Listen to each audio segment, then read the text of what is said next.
There can't be any ambiguity about what you believe in if you are the world superpower.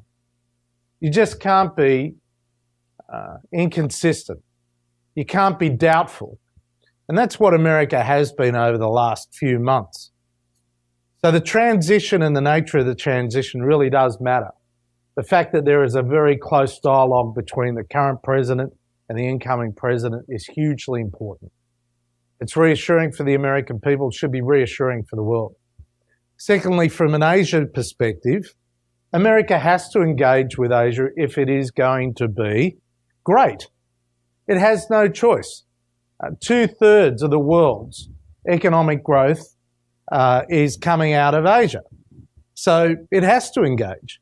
You've seen this massive transformation in the Asian economy that is driving not only global trade, but importantly, a transformation that is lifting hundreds of millions of people out of poverty over a few years. Now, we're going to see at least 500 million people emerge in the middle class in Asia, additional 500 million over the next 10 years.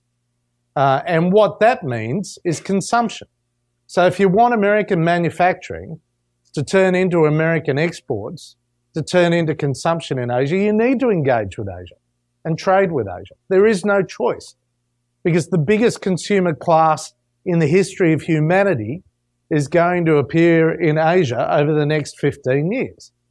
It is also going to be a military hotbed, whether we like it or not.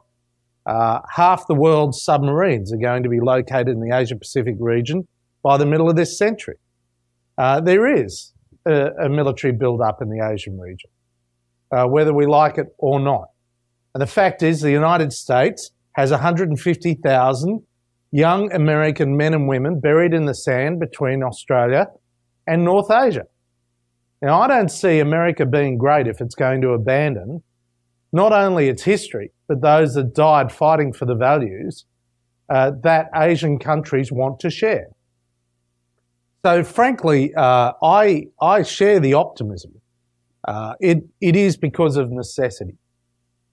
It will engage with the Asian Pacific region, whether it's described as a pivot or a rebalance, or whether it is simply about the expression of power associated with individual interests. I have no doubt that the United States will continue to be engaged with Asia, because if it wants to be great again, to use the term used by the President-elect, even though I believe it is great as it is, but if it is going to want to be great again, it has no choice.